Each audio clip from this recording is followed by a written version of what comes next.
കേരളത്തിൻ്റെ മുഖ്യമന്ത്രിയുടെ പക്കൽ നിന്നും കേരളത്തിൻ്റെ ഗവൺമെൻറ്റിൻ്റെ ഭാഗത്തു നിന്നും ഈ സ്പ്രിംഗ്ലറുമായി ബന്ധപ്പെട്ടുണ്ടായിരിക്കുന്നത് എന്നത് ഓരോ ദിവസവും പുറത്തു വന്നുകൊണ്ടിരിക്കുന്ന വാർത്തകളിലൂടെ ബോധ്യപ്പെടുകയാണ്. ഒരു ഒറ്റുകാരൻ്റെ റോളിലാണ് കേരളത്തിൻ്റെ മുഖ്യമന്ത്രി ഈ സമയം കേരളത്തിലെ ജനങ്ങളുടെ മുമ്പാകെ നിൽക്കുന്നത്. പത്രസമ്മേളനങ്ങളിലും കേരളത്തിൻ്റെ ബഹുമാനപ്പെട്ട പ്രതിപക്ഷ നേതാവ് രമേശ് ചെന്നിത്തലയും ഉമ്മൻചാണ്ടി സാറും അതുപോലെ തന്നെ KPCC പ്രസിഡന്റും മറ്റനേകം ആളുകൾ പത്രമാധ്യമ പ്രവർത്തകരൊക്കെ ചോദിക്കുന്ന ചോദ്യങ്ങളിൽ നിന്ന് പരിപൂർണമായിട്ട് ഒഴിഞ്ഞു മാറി കൈയോടെ പിടിക്കപ്പെടുന്ന ഒരു കള്ളൻ എങ്ങനെ നിൽക്കുന്നു ആ അവസ്ഥയിലാണ് ഇപ്പോൾ കേരളത്തിലെ ഗവൺമെൻറ് നിൽക്കുന്നത്. 100% ഈ സംസ്ഥാനത്തെ ജനങ്ങളെ ഗവൺമെൻറ് ഒറ്റുകൊടുത്തിരിക്കുകയാണ്. അതിന് നേതൃത്വം നൽകിയത് കേരളത്തിൻ്റെ മുഖ്യമന്ത്രിയാണ്.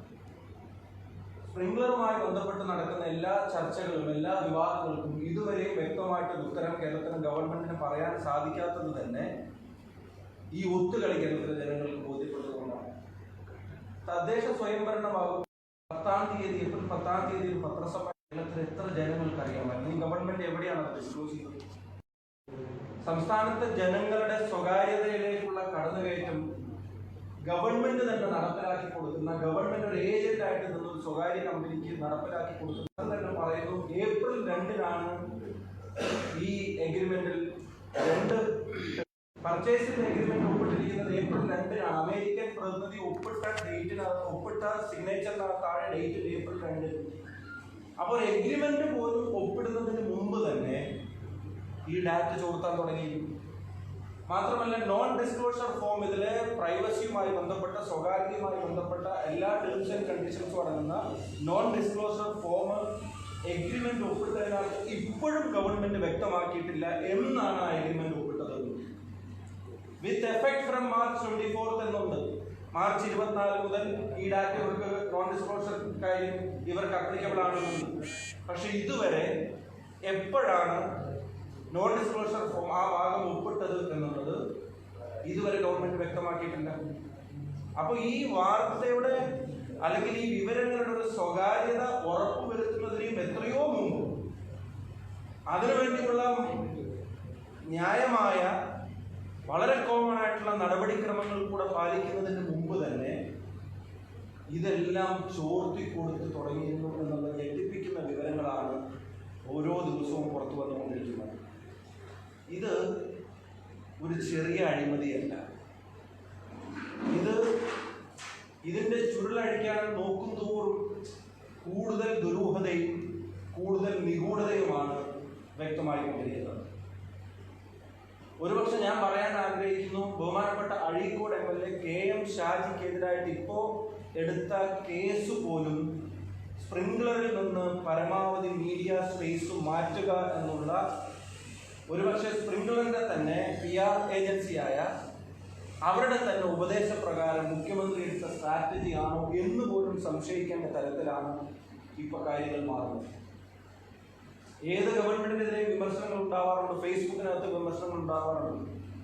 ഒരു MLA നടത്തിയ വിമർശനങ്ങളെ 10 തവണ പത്രക്കാരെ വായിച്ചു കേൾപ്പിക്കാൻ തയ്യാറാവുന്ന മുഖ്യമന്ത്രി സ്വന്തം വകുപ്പിലെ വളരെ പ്രധാനപ്പെട്ട ഒരു കരാറിന്റെ വിശദാംശങ്ങൾ ചോദിക്കുമ്പോൾ അത് പറയാൻ നേരമില്ല എന്ന് പറഞ്ഞ് ഒഴിയുന്ന മുഖ്യമന്ത്രി തീർച്ചയായിട്ടും സംശയിക്കേണ്ടിയിരിക്കുന്നു. സ്പ്രിംഗ്ലർ വിവാദത്തെ മീഡിയ സ്പേസിൽ നിന്നും ജനമനസ്സിൽ നിന്നും തലക്കെട്ടുകളിൽ നിന്നും മാറ്റി നിർത്താനുള്ള ശ്രമത്തിന്റെ കൂടെ ഭാഗമായിട്ടായിരിക്കണം KM ഷാജിയെ പോലൊരു MLA വേട്ടയാടാൻ എത്രയോ വർഷങ്ങൾ മുമ്പ് നടന്ന ഒരു കാര്യത്തിന്റെ പേരിൽ, ഗവൺമെന്റിന് പരാതി കിട്ടിയിട്ട് 3 വർഷം കഴിഞ്ഞ ഒരു കാര്യത്തിന്റെ പേരിൽ ഇപ്പോൾ ഇങ്ങനൊരു വിജിലൻസ് കേസ് രജിസ്റ്റർ ചെയ്തിരിക്കുന്നത് എന്ന് പോലും സംശയിക്കേണ്ട സാഹചര്യമാണ് ഇപ്പോൾ കേരളത്തിൽ നിലവിലുള്ളത്.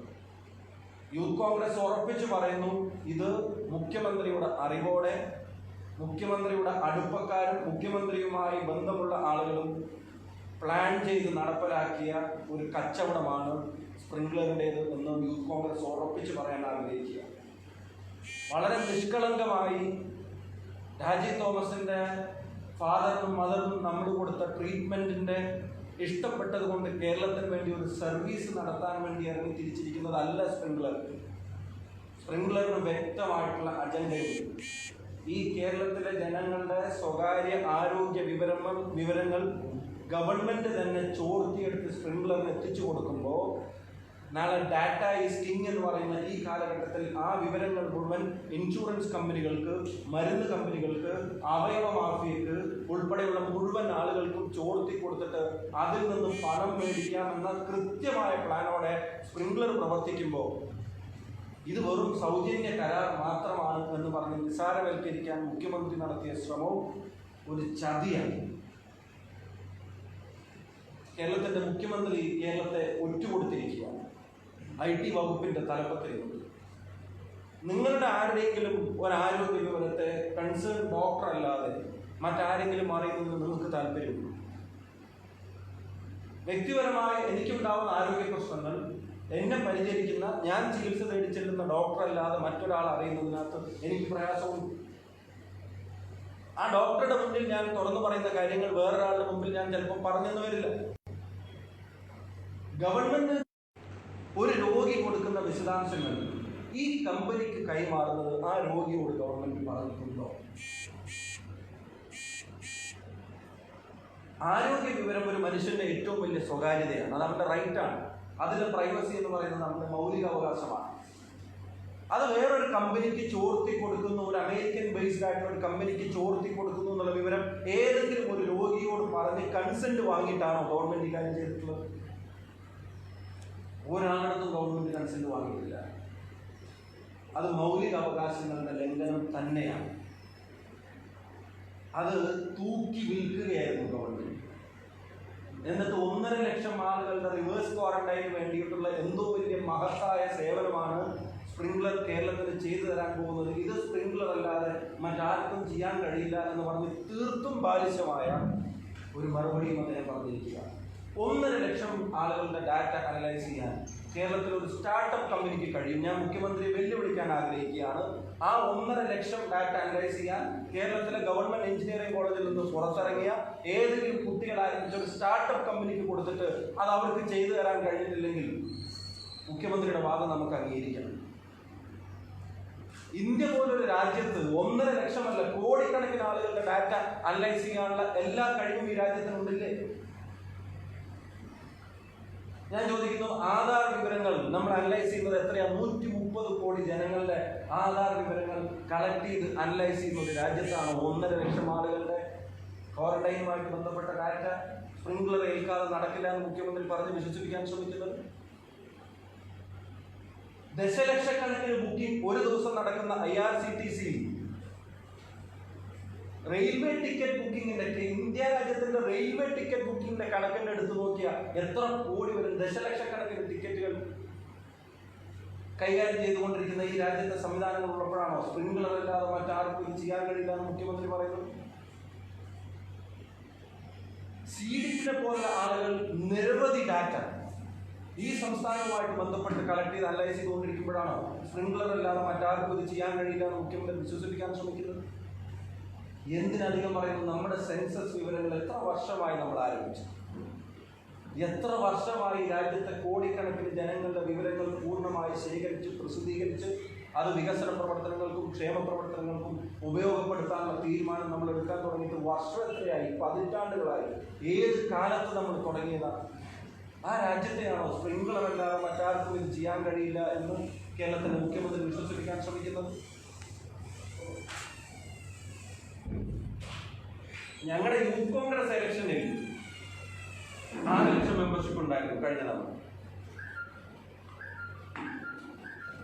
വളരെ കൃത്യമായി 6 ലക്ഷം മെമ്പർഷിപ്പിനെയും ജില്ല തിരിച്ച്, അസംബ്ലി തിരിച്ച്, പഞ്ചായത്ത് തിരിച്ച് അനലൈസ് ചെയ്ത് ഏജ് നോക്കി, പ്രൂഫ് നോക്കി, ഡാറ്റയാക്കി, അത് പ്രകാരമുള്ള ആളുകൾക്ക് വോട്ടിംഗ് റൈറ്റ് കൊടുത്ത് അവർ വന്ന് അവരുടെ ID കാർഡ് അപ്ലോഡ് ചെയ്ത് അത് ആൾ തന്നെയാണെന്ന് ജെനുവിനിറ്റി നോക്കി ഉറപ്പിച്ച് ചെയ്യാൻ പോലും ഞങ്ങളുടെ ഒരു ചെറിയ സംവിധാനത്ത് ഈ നാട്ടിൽ കഴിഞ്ഞിട്ടുണ്ട്. 6 ലക്ഷം ആളുകളുടെ ഡീറ്റെയിൽസ് തെരഞ്ഞെടുപ്പ് കമ്മീഷന്റെ മുമ്പാകെ കോടിക്കണക്കിന് വോട്ടർമാരുടെ ഡീറ്റെയിൽസ് ആണ് വരുന്നത്. എത്ര കൃത്യമായിട്ടാണ് ആ സംവിധാനങ്ങൾ നടക്കുന്നത്? അവിടെയാണ് ഈ 1.5 ലക്ഷം ആളുകളുടെ റിവേഴ്സ് ക്വാറന്റൈൻ ഡാറ്റ ചെയ്യാൻ സ്പ്രിംഗ്ലർ ഇല്ലാതെ മറ്റാർക്കും കഴിയില്ല എന്ന നട്ടാൽ കുരുക്കാത്ത നുണ കേരളത്തിന്റെ മുഖ്യമന്ത്രി പടച്ചുവിടാൻ ശ്രമിക്കുന്നു. അത് കേരളത്തോടുള്ള വഞ്ചനയാണ്. ഞാൻ പറയുന്നു, കേരളത്തെ മുഖ്യമന്ത്രി ചതിക്കുകയാണ്. കേരളത്തെ മുഖ്യമന്ത്രി ഈ കാര്യത്തിൽ ഒറ്റുകൊടുക്കുകയാണ്. ഒരു ഒറ്റുകാരന്റെ റോളാണ് കേരളത്തിന്റെ മുഖ്യമന്ത്രിക്ക്. അതുകൊണ്ട് തന്നെ യൂത്ത് കോൺഗ്രസ് ശക്തമായിട്ട് ആവശ്യപ്പെടുന്നു, സംസ്ഥാന IT വകുപ്പിന്റെ മന്ത്രി പദവി കേരളത്തിന്റെ മുഖ്യമന്ത്രി ഒഴിയാൻ തയ്യാറാവണമെന്ന് യൂത്ത് കോൺഗ്രസ് ആവശ്യപ്പെടുകയാണ്. ആ പദവി ഇനി ഒരു സെക്കൻഡും തുടരുന്നത് കേരളത്തിലെ ജനങ്ങളോടുള്ള വിശ്വാസവഞ്ചന നടത്തിയ ഒരാൾക്ക് ഉചിതമായിട്ടൊരു തീരുമാനമായിരിക്കില്ല. അത് ഒഴിയണം എന്ന് പറയുന്നതിന് കൃത്യമായ കാരണങ്ങളുണ്ട്.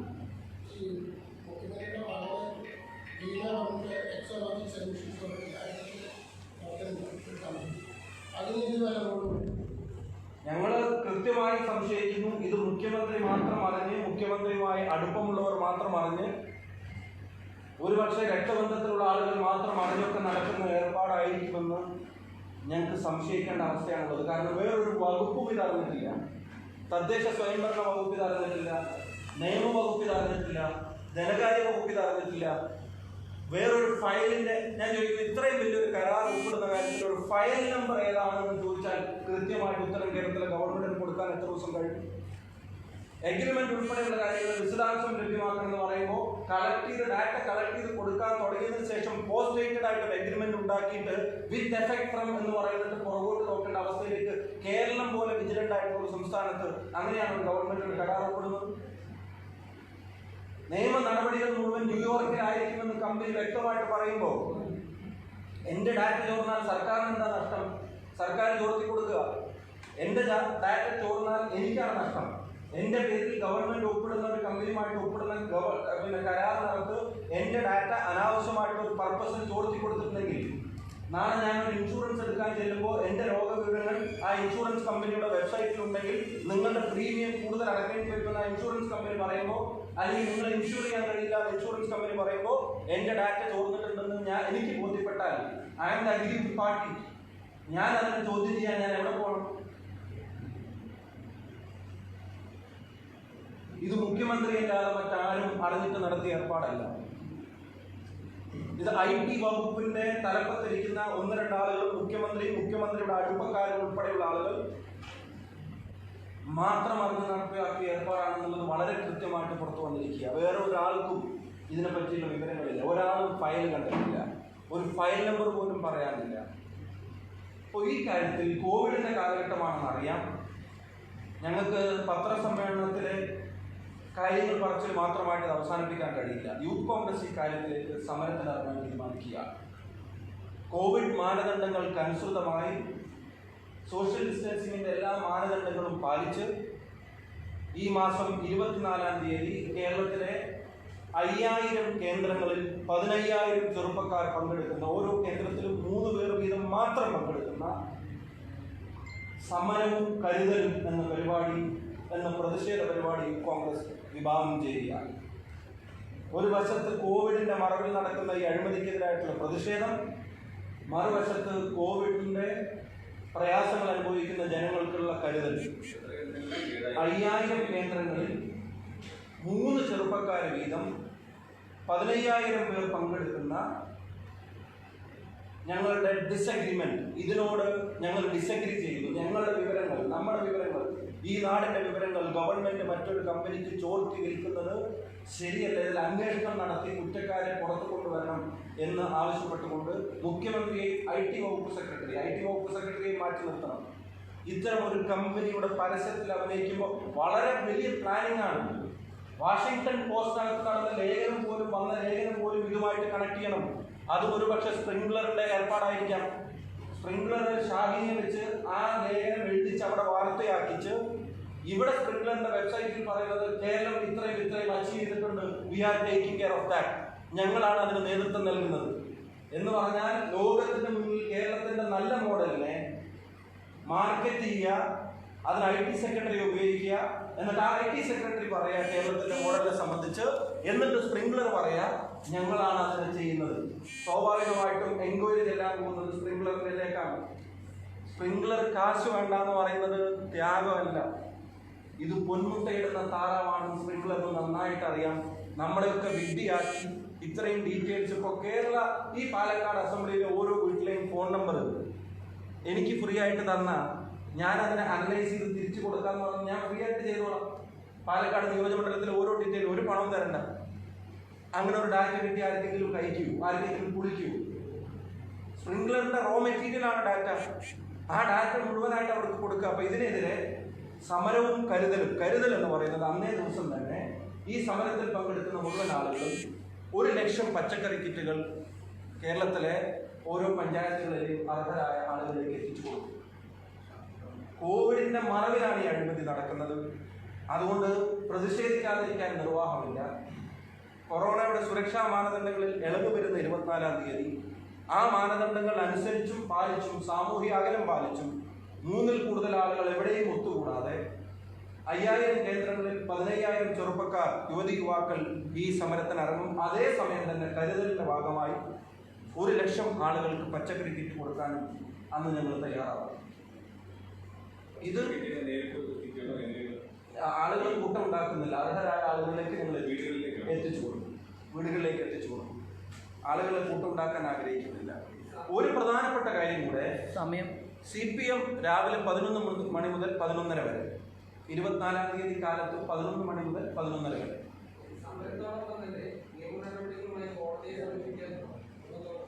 യൂത്ത് കോൺഗ്രസ് അതിനുള്ള തീരുമാനം എടുക്കും. ഞാൻ അതിലേക്ക് വരും.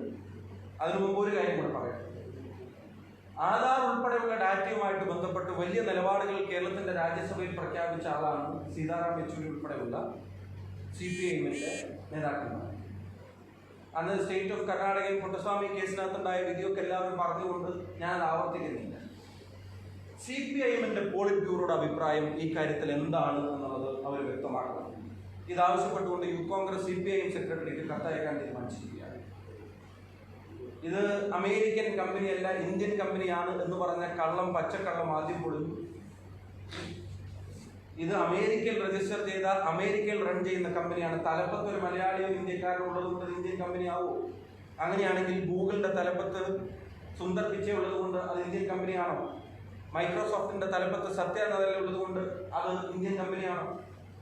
ഇവിടെ രാജീവ് തോമസ് അതിന്റെ തലപ്പത്തുണ്ട് എന്നുള്ളതുകൊണ്ട് ഇത് ഇന്ത്യൻ കമ്പനിയോ മലയാളി കമ്പനിയോ ആവില്ല.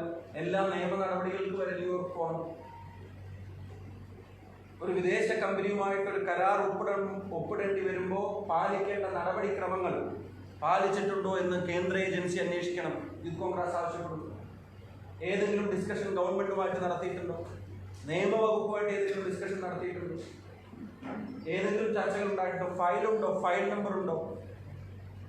എന്തെങ്കിലും ഡെലിഗേഷനോ ഡെലിബറേഷനോ ഡിസ്കഷനോ എന്തെങ്കിലും കാര്യത്തിൽ നടന്നിട്ടുണ്ടോ? ഒന്നും ഉണ്ടായിട്ടില്ല. അപ്പൊ ഇങ്ങനെ ഒരു വിദേശ കമ്പനിക്ക് മൗലികാവകാശമായ ഡാറ്റ ചോർത്തി കൊടുക്കുന്ന ഒരു ഗവൺമെന്റിന്റെ നടപടി എന്താണ് CPIM പോളിറ്റ് ബ്യൂറോയുടെ നിലപാട് എന്നറിയാൻ കേരളത്തിലെ ജനങ്ങൾക്ക് താല്പര്യമുണ്ട്. യൂത്ത് കോൺഗ്രസ് സീതാറാം യെച്ചൂരിക്ക് കത്തയക്കുന്നു. രണ്ടാമത്തെ കാര്യം, മൗലികാവകാശങ്ങളുടെ നഗ്നമായ ലംഘനമാണെന്ന് അറിയുന്നത് കൊണ്ട് തന്നെ ഇതിൽ നിയമ നടപടികളും യൂത്ത് കോൺഗ്രസ് ആലോചിക്കുകയാണ്. നിയമവിദഗ്ധരുമായിട്ട് ആലോചിച്ച് ഇതിൽ നിയമ നടപടികളുമായിട്ട് മുന്നോട്ട് പോകാൻ കൂടി യൂത്ത് കോൺഗ്രസ് ആലോചിക്കുകയാണ്. മാവോയിസ്റ്റുകളെ കൈകാര്യം ചെയ്യുന്ന കാര്യത്തിൽ ഉൾപ്പെടെ CPMന്റെ 4 പോളിറ്റ് ബ്യൂറോ മെമ്പർമാർ ഈ ഗവൺമെന്റിന്റെ നിലപാടിനെതിരായിട്ടാണ് സ്റ്റാൻഡ് എടുത്തത്. ഒരു ഇടത് ഗവൺമെന്റ് എന്ന വിശേഷണം ചേരാത്ത തരത്തിലുള്ള പ്രവർത്തനങ്ങൾ ഈ ആട്ടിൻ തോലിനടിയിലൂടെ ഒളിപ്പിച്ച് കടത്താൻ ദുരന്തത്തെ മറയാക്കുന്ന കാഴ്ചയെ നമുക്ക് കാണേണ്ടി വരികയാണ്. ഇനി ഒരു പ്രധാനപ്പെട്ട കാര്യം കൂടെ പറയാൻ ആഗ്രഹിക്കുന്നു. ഇത് ഒരിക്കലും ഈ 1,50,000 ആളുകളുമായിട്ട് റിലേറ്റ് ചെയ്യുന്ന ഒരു ഏർപ്പാടല്ല. ഇത് ഒരു കാരണവശാലും 1,50,000 ആളുകളുടെ ഡാറ്റയുമായിട്ട് ബന്ധപ്പെട്ട കാര്യങ്ങളല്ല. ഇവർ പറയുന്നത് റിവേഴ്സ് ക്വാറന്റൈൻ നടത്തണമെങ്കിൽ വൾനറബിൾ ആയിട്ടുള്ള ആളുകളെ കണ്ടെത്തണം. വൾനറബിൾ ആയിട്ടുള്ള ആളുകൾ ഈ 1,50,000 ആളുകളിൽ മാത്രമല്ല ഉള്ളത്. കേരളത്തിലെ 3.5 കോടി ജനങ്ങളിൽ പ്രായം കടന്നിരിക്കുന്ന ആളുകൾ, 60 കഴിഞ്ഞ 65 കഴിഞ്ഞ ആളുകൾ, ഇവർ വൾനറബിൾ എന്ന് വിളിക്കാവുന്ന കാറ്റഗറിയിൽപ്പെടുന്ന ആളുകൾ ഉണ്ടെങ്കിൽ അതിന്റെ ഡീറ്റെയിൽസ് റേഷൻ കാർഡ് വഴിയില്ലാതെ വേറെ കിട്ടാൻ മാർഗമില്ല. ആ ഡീറ്റെയിൽസ് അവർക്ക് കിട്ടിയാൽ നാളെ കോവിഡ് കാലം കഴിഞ്ഞാൽ കേരളത്തിന്റെ മൊത്തം ഹെൽത്തിനെ സംബന്ധിച്ചുള്ള കാര്യമാണെന്ന് പറഞ്ഞ് ഈ ഡീറ്റെയിൽസ് മുഴുവൻ ഇപ്പൊ തന്നെ ഈ ഡീറ്റെയിൽസ് മുഴുവൻ അവർക്ക് ചോർത്തി കൊടുത്തു. ഈ URL മാറ്റിയത് പോലും ഒരു തട്ടിപ്പായി. IT വകുപ്പ് തട്ടിപ്പോടെ അല്ലാതെ ഇക്കാര്യത്തിൽ ഇടപെട്ടിട്ടില്ല. വിമർശനങ്ങൾ ഉയർന്നു വന്ന സമയത്ത് മറുപടി പറയാതെ മുഖ്യമന്ത്രി ഒഴിഞ്ഞു മാറിയതും എനിക്ക് നേരമില്ല എന്ന് പറഞ്ഞിട്ടാണ് ഒഴിഞ്ഞു മാറിയത്. എനിക്ക് നേരമില്ല എന്ന് പറഞ്ഞു. കേരളത്തിന്റെ പ്രതിപക്ഷ നേതാവിന് കാര്യങ്ങൾ മനസ്സിലാക്കാൻ സമയമെടുക്കുമെന്നാണ് അദ്ദേഹം പറഞ്ഞത്. ഞാൻ കേരളത്തിന്റെ പ്രതിപക്ഷ നേതാവിനോട് നന്ദി പറയാൻ ആഗ്രഹിക്കുക. അദ്ദേഹത്തിന് കാര്യങ്ങൾ മനസ്സിലായി.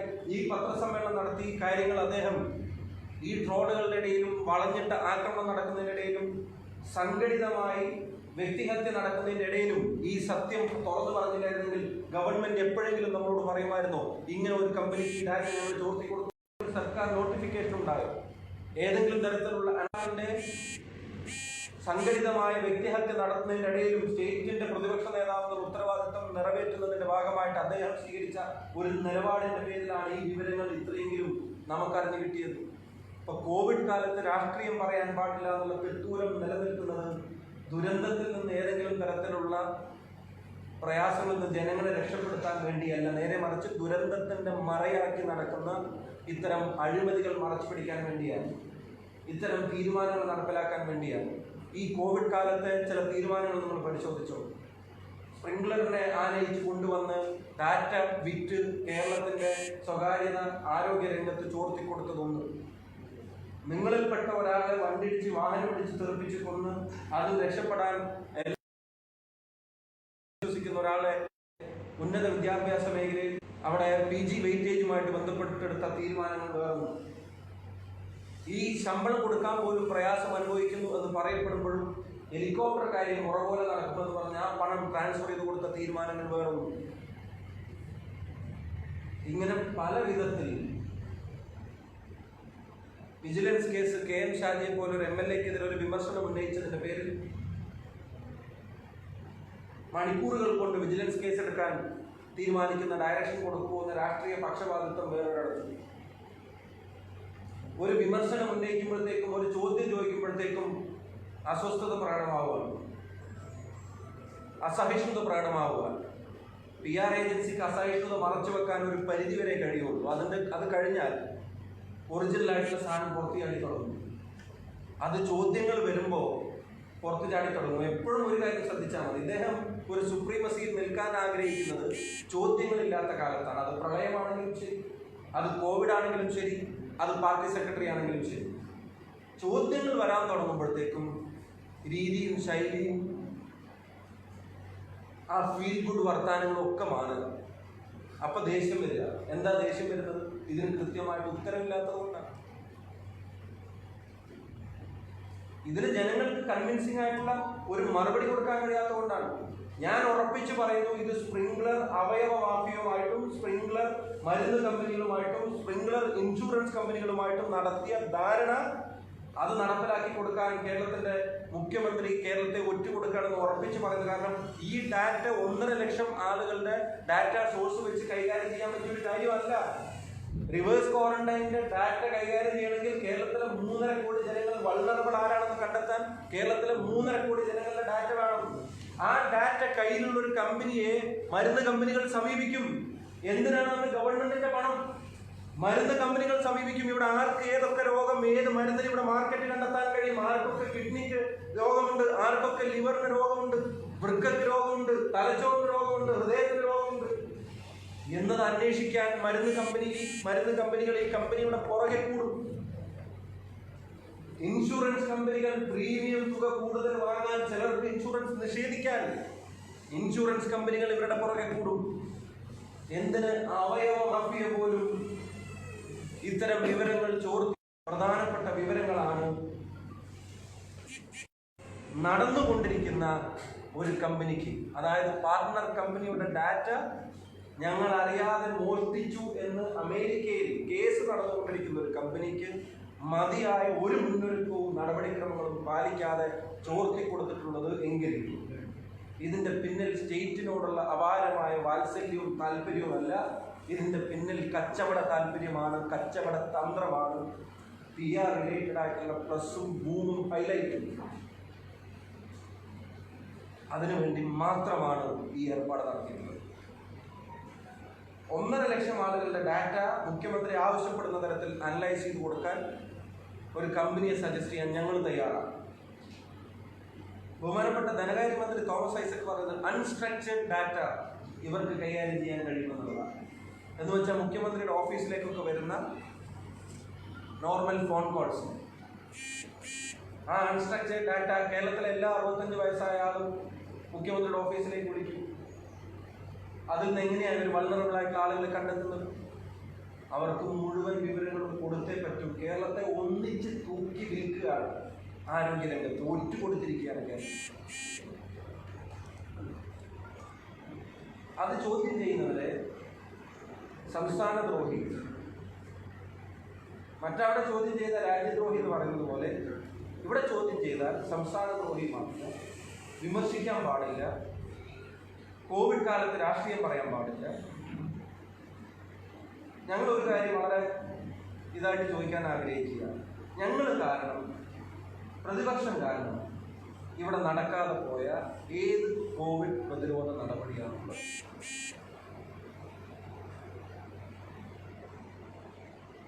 നിങ്ങളുടെ ശ്രദ്ധയിൽപ്പെടുന്നു. പ്രതിപക്ഷത്തിന്റെ നിസ്സഹകരണം മൂലം നടക്കാതെ പോയ ഏത് കോവിഡ് പ്രതിരോധ നടപടിയാണ് ഇവിടെ ഉള്ളത്?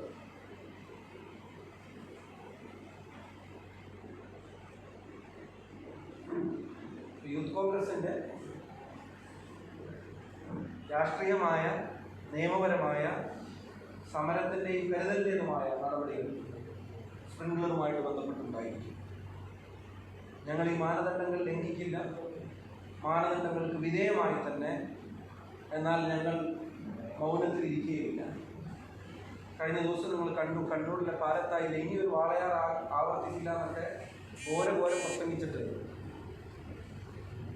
9 വയസ്സായ ഒരു കുട്ടിക്ക് നേരിടേണ്ടി വന്ന പ്രയാസങ്ങൾ വാർത്തയായിട്ടും പ്രതി ആരാണെന്ന് അറിഞ്ഞിട്ടും സ്വന്തം വീടിൻ്റെ 10 കിലോമീറ്ററിനകത്ത് പ്രതി ഉണ്ടായിട്ടും ദിവസങ്ങളോളം പിടിക്കാതെ അവസാനം യൂത്ത് കോൺഗ്രസ് പ്രവർത്തകർ അവിടെ സമരവുമായി രംഗത്തിറങ്ങിയപ്പോൾ പോലീസ് ചെന്ന് പിടിക്കുന്നത് നിങ്ങൾ കണ്ടു.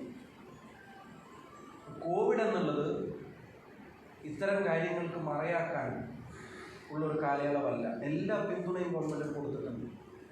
ഈ ആക്ഷേപങ്ങൾക്കെല്ലാം നടുവിലും പ്രതിപക്ഷ നേതാവ്, ഗവൺമെൻറ്, തദ്ദേശ സ്ഥാപനങ്ങളെ, അതിൻ്റെ തലപ്പത്തിരിക്കുന്നവരെ അഭിസംബോധന ചെയ്യാൻ വേണ്ടി മുഖ്യമന്ത്രി വിളിച്ചപ്പോൾ പോയിട്ടുണ്ട്. CAA വിരുദ്ധ സമരത്തിൽ മുഖ്യമന്ത്രിയോടൊപ്പം പങ്കെടുത്തിട്ടുണ്ട്.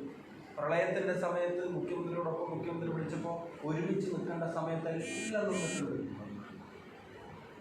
മേലും കീഴും നോക്കാതെ നിന്നിട്ടുണ്ട്.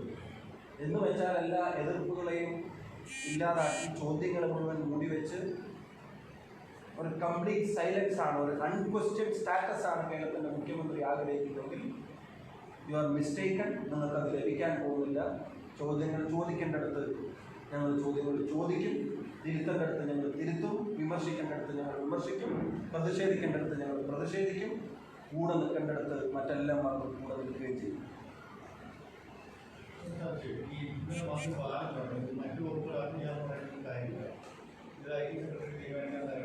സാങ്കേതിക സംഭാവന അപ്പോൾ അത്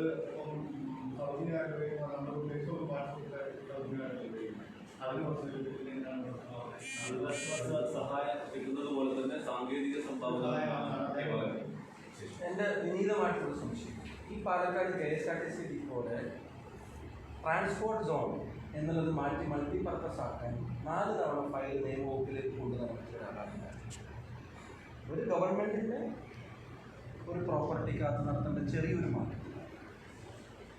ബഹുമാനപ്പെട്ട AK ബാലൻ മിനിസ്റ്റർ അങ്ങനെ പറഞ്ഞിട്ടുണ്ടെങ്കിൽ ഞാൻ അതിനെ അസസ് ചെയ്യുന്നത് ഇതിൽ നിന്ന് രക്ഷപ്പെട്ടതിൻ്റെ ആശ്വാസത്തിൽ പറഞ്ഞതായിരിക്കണമെന്നാണ് ഞാൻ കരുതുന്നത്. കാരണം ഈ രക്തത്തിൽ തനിക്ക് പങ്കില്ല, അല്ലെങ്കിൽ തൻ്റെ വകുപ്പിന് പങ്കില്ല എന്നുള്ള അദ്ദേഹത്തിൻ്റെ ഒരു പ്രഖ്യാപനമായിട്ട് അതിനെ കണ്ടാൽ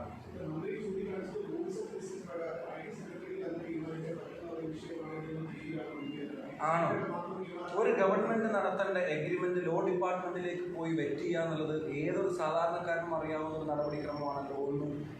രണ്ടതൊരു വിദേശ രാജ്യത്ത് പ്രവർത്തിക്കുന്ന നിയമ നടപടികൾക്ക് വിദേശ രാജ്യത്തെ കോടതിയെ സമീപിക്കണമെന്ന ക്ലോസ് ഇപ്പോൾ ഗവൺമെൻറ് പ്രഖ്യാപിച്ചിരിക്കുന്ന അല്ലെങ്കിൽ ഗവൺമെൻറ് പുറത്തുവിട്ടിരിക്കുന്ന എഗ്രിമെൻറ്റിനകത്ത് പോലും ഉണ്ടാകുമ്പോൾ അതിനൊരു നിയമവിദഗ്ധൻ്റെ ഗവൺമെൻറ്റുമായിട്ട് ബന്ധപ്പെട്ട വകുപ്പിൻ്റെ ഒരു കൺസെൻറ്റ് വേണ്ട എന്ന് മന്ത്രി പറയുന്നത് അംഗീകരിക്കാൻ കഴിയാവുന്ന ഒരു വാദമുഖമല്ല. എനിക്ക് തോന്നുന്നു അദ്ദേഹത്തെയോ വകുപ്പിനെയോ ഒക്കെ അറിയാതെ ഇത് ഗവൺമെൻറ് നടത്തിയത് നന്നായി എന്നുള്ളൊരു ആശ്വാസത്തിൽ ഞാൻ അറിഞ്ഞിട്ടില്ല എന്ന് ഒന്നും കൂടെ പറഞ്ഞതായിരിക്കാൻ ഞാനൊരു സാധ്യത കാണുന്നു.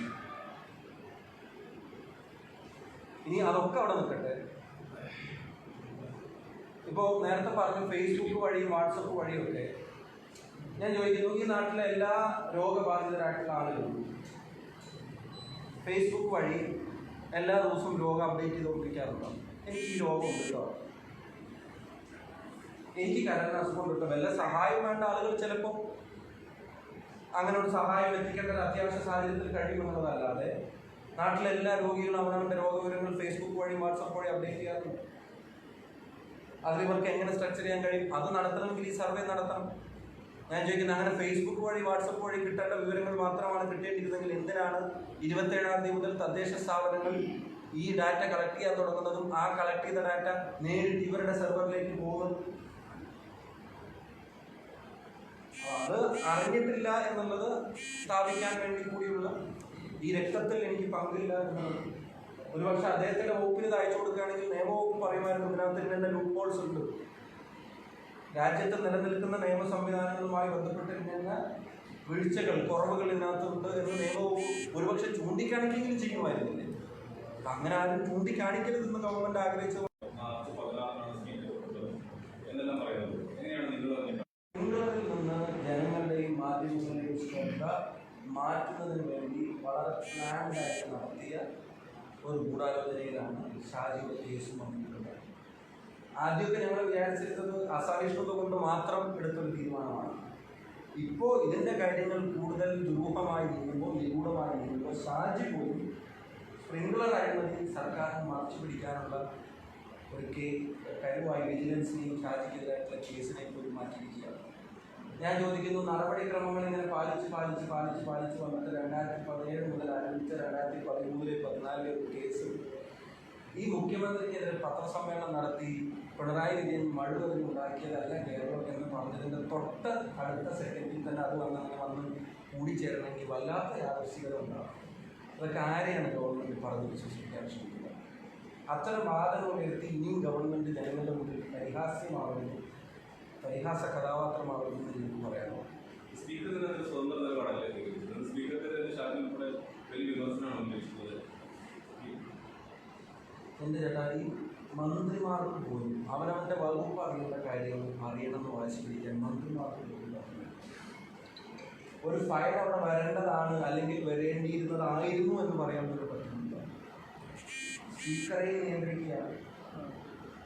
സ്പീക്കറുടെ സ്വതന്ത്രമായ ഇടപെടൽ നടത്താനുള്ള ആ ഒരു പോസ്റ്റിൻ്റെ അതിൻ്റെ ഒരു നിഷ്പക്ഷതയെ പലപ്പോഴും ഗവൺമെൻറ് അറ്റാക്ക് ചെയ്യുന്നത് നമ്മൾ കണ്ടിട്ടുണ്ട്. ഞാൻ ചോദിച്ചോട്ടെ, സ്പീക്കർ അങ്ങനെ ഒരു തീരുമാനം എടുക്കുകയാണെങ്കിൽ ഏറ്റവും ചുരുങ്ങിയത് ഇപ്പോൾ എനിക്കെതിരെ അന്വേഷണത്തിനാണ് കൊടുക്കുന്നുണ്ടെങ്കിൽ അറ്റ്ലീസ്റ്റ് എന്നോടെങ്കിലും ഒന്ന് പറയണ്ടേ ഇങ്ങനെ ഒരു പെർമിഷൻ കത്ത് കിട്ടിയിട്ടുണ്ട്,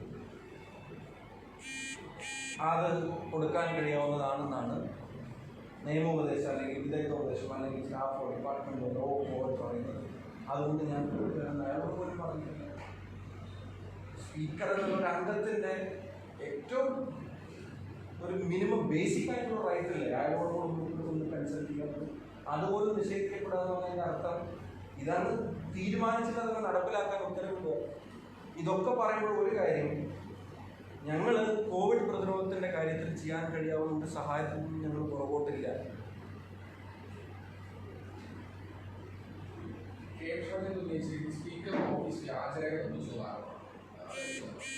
എനിക്ക് അതിൻ്റെ വിശദാംശങ്ങൾ അദ്ദേഹത്തിനാണ് അറിയുന്നത്. ഞങ്ങൾ ഉണ്ടായിട്ടുണ്ടെങ്കിൽ പോലും അത് ഇവിടുന്നുള്ള പ്രഷർ ആയതുകൊണ്ടാവാനേ വഴിയുള്ളൂ. ഈ IT സെക്രട്ടറി തീരുമാനിക്കാവുന്ന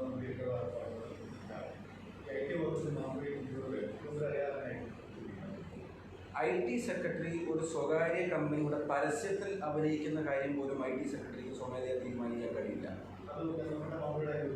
അത് ഗവൺമെന്റിന്റെ അനുമതി ഇല്ലാണ്ട് അത്തരം തീരുമാനങ്ങൾ എടുക്കാൻ IT സെക്രട്ടറിക്ക് കഴിയില്ല. അങ്ങനെ എടുക്കുമ്പോൾ മുഖ്യമന്ത്രി അറിയാതെ ഇങ്ങനെ ഒരു തീരുമാനം എടുക്കാൻ അദ്ദേഹത്തിന് കഴിയില്ല. മുഖ്യമന്ത്രി അറിഞ്ഞ് തന്നെയാണ് തീരുമാനം. മുഖ്യമന്ത്രിയുടെ തീരുമാനപ്രകാരമാണ് ഇത് നടന്നിട്ടുണ്ടാവുക.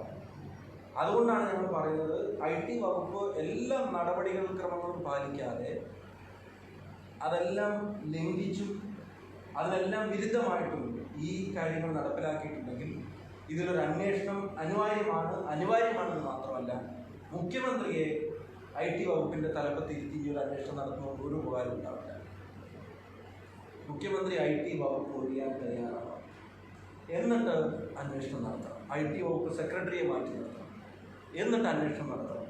എന്ന് തീരുമാനിച്ചു, എപ്പോൾ തീരുമാനിച്ചു, എവിടെ വെച്ച് ഒപ്പിട്ടു, എന്താണ് ഇതിൻ്റെ എഗ്രിമെൻറ്റിലെ ടേംസ് ആൻഡ് കണ്ടീഷൻസ്, എന്തുകൊണ്ട് എഗ്രിമെൻ്റ് ഒപ്പിടുന്നതിന് മുമ്പ് ഡാറ്റ കളക്ട് ചെയ്ത് കൊടുക്കുന്നത്, എന്തുകൊണ്ട് പ്രതിപക്ഷ നേതാവ് പത്രസമ്മേളനം നടത്തിയപ്പോൾ URL മാറ്റി എന്ന് പറഞ്ഞൊരു തട്ടിപ്പിന് നടത്താൻ തീരുമാനിച്ചു, എന്തുകൊണ്ട് ഇപ്പോഴും അതിൻ്റെ സോഫ്റ്റ്വെയർ ആക്സസിൻ്റെ സർവീസ് ആക്സസിൻ്റെ സോഫ്റ്റ്വെയർ ഇപ്പോഴും ഈ മറ്റേ സ്പ്രിംഗ്ലറിൻ്റെ കയ്യിൽ തന്നെയാണ് ഉള്ളത് എന്നുള്ള വിവരം മറച്ചു വെച്ചു, എന്തുകൊണ്ട് ഈ പറയുന്ന സ്വകാര്യതയെ സംബന്ധിക്കുന്ന നോൺ ഡിസ്ക്ലോഷറിൻ്റെ കാര്യങ്ങളെ സംബന്ധിക്കുന്ന എഗ്രിമെൻറ്റിനകത്ത് ഒരു എഗ്രിമെൻ്റ് ഒപ്പിട്ടതിൻ്റെ ഡേറ്റ് പോലുമില്ല. അതിൻ്റെ എഫക്റ്റ് പറയുന്നുണ്ട്. എന്ന് എഗ്രിമെൻ്റ് ഒപ്പിട്ടു എന്നുള്ളതിന് ഒരു ഡേറ്റ് പോലും ഇല്ലാതെ എന്തുകൊണ്ട് ഒരു നോൺ ഡിസ്ക്ലോഷർ എന്തുകൊണ്ട് ആദ്യം ഇത് വിവാദം ഉയർന്ന സമയത്ത് തന്നെ ഈ രേഖകൾ കാണിക്കാൻ കഴിഞ്ഞില്ല? എന്തുകൊണ്ട് ആ രേഖ പിന്നെ ഉണ്ടാക്കിയത്? ആ ലാസ്റ്റ് പുറത്തിറങ്ങിയ രേഖയുടെ പ്രോപ്പർട്ടി പരിശോധിക്കുമ്പോൾ അതിൻ്റെ ഡേറ്റ് കാണുന്നത് April 14 April 14 ആ പ്രോപ്പർട്ടി അതിൻ്റെ ഡീറ്റെയിൽസ് ആ പറയുന്ന ഡോക്യുമെന്റ് ജനറേറ്റ് ചെയ്തിരിക്കുന്നതെന്നാണ് IT വിദഗ്ധർ പറയുന്നത്. അപ്പോൾ April 14 അത് ജനറേറ്റ് ചെയ്യുന്നത് വരെ ഒരു എഗ്രിമെന്റ് പോലും ഇല്ലാതെയാണോ ഈ നടപടിക്രമങ്ങളൊക്കെ ഗവൺമെന്റ് നടപ്പിലാക്കിയത്? ചോദ്യങ്ങൾക്ക് ഗവൺമെന്റ് ഉത്തരം പറയേണ്ടതാണ്. പത്രസമ്മേളനത്തിൽ കോവിഡ് ബാധിതർ മരണപ്പെട്ടതിനെ സംബന്ധിച്ച് പറയാൻ ആരോഗ്യ വകുപ്പിൽ ആർക്കും സാധിക്കും. കോവിഡിന്റെ പ്രതിരോധത്തിന്റെ കാര്യത്തിൽ സ്വീകരിക്കേണ്ട സുരക്ഷാ മാർഗങ്ങളെ സംബന്ധിച്ച് പറയാൻ ആരോഗ്യ വകുപ്പിലെ അല്ലെങ്കിൽ ആരോഗ്യ രംഗത്തെ ഏത് വിദഗ്ധനും സാധിക്കും. ഒരു ഗവൺമെന്റിന്റെ നടപടികൾ പറയാൻ മുഖ്യമന്ത്രിക്ക് സാധിക്കും. ഉണ്ടെന്നവർക്ക് ആരോഗ്യമന്ത്രി നടത്തിക്കൊണ്ടിരുന്നതായിരുന്നു, അത് മുഖ്യമന്ത്രിയിലേക്ക് മാറ്റി. അതൊക്കെ ഞങ്ങൾ അംഗീകരിക്കുന്നു. ഞാൻ കാര്യത്തൊന്നും കുഴപ്പമില്ല, അദ്ദേഹം പറയുന്നു. പക്ഷേ ചില ചോദ്യങ്ങൾക്ക് ഉത്തരം വേണ്ടേ? ശ്രീരാം വെങ്കിട്ട ഡാമിനെ സംബന്ധിച്ച് രണ്ടാമതൊരു ചോദ്യം ചോദിക്കാൻ കേരളത്തിലെ പത്രപ്രവർത്തകർക്ക് കഴിഞ്ഞു. ഹെലികോപ്റ്ററിനെ സംബന്ധിച്ച് ഒരു ചോദ്യം ചോദിച്ചപ്പോൾ പറഞ്ഞതൊക്കെ മുറ പോലെ നടക്കുന്ന, കേരളത്തിലെ എല്ലാ കാര്യങ്ങൾക്കും മുറ പോലെയാണ് നടക്കുന്നത്, എല്ലാ മുറകളും തെറ്റി നിൽക്കുകയല്ലേ, ഹെലികോപ്റ്റർ മാത്രം ഈ മുറ പോലെ നടക്കണമെന്നത് എങ്ങനെ ഭാഗമാകുന്നത്? സ്പ്രിംഗ്ലറിനെ സംബന്ധിച്ച് ഇപ്പോൾ ലാസ്റ്റ് ഒരു ചോദ്യം ചോദിച്ചപ്പോൾ അതിന് പറഞ്ഞ മറുപടി പ്രതിപക്ഷ നേതാവിന്റെ കാര്യങ്ങൾ മനസ്സിലാക്കാൻ വൈകും. പ്രതിപക്ഷ നേതാവിന്റെ മാത്രം പ്രശ്നമാണോ? ഒരു മറുപടി പത്രമാധ്യമങ്ങൾ അറിയിക്കുന്നില്ലേ? നിങ്ങളൊരു ചോദ്യം ചോദിക്കുന്നു, നിങ്ങൾക്കൊരു ചോദ്യത്തിന് ക്ലാരിറ്റി, ഒരു ഉത്തരത്തിൽ ക്ലാരിറ്റി ഇല്ലെങ്കിൽ രണ്ടാമതും കൂടെ ചോദിക്കാൻ നിങ്ങൾ ആഗ്രഹിക്കും. അപ്പൊ പത്രസമ്മേളനം അവസാനിപ്പിച്ചത് സ്പ്രിംഗ്ലറിന്റെ ചോദ്യത്തിൽ നിന്ന് പ്രതിപക്ഷ നേതാവിന് ഉൾപ്പെടെയുള്ള ചോദ്യത്തിന് കൃത്യമായിട്ടുള്ള ഉത്തരം കൂടെ നൽകാൻ കഴിയാത്തതുകൊണ്ടാണെന്ന് സംശയിക്കുന്നത്.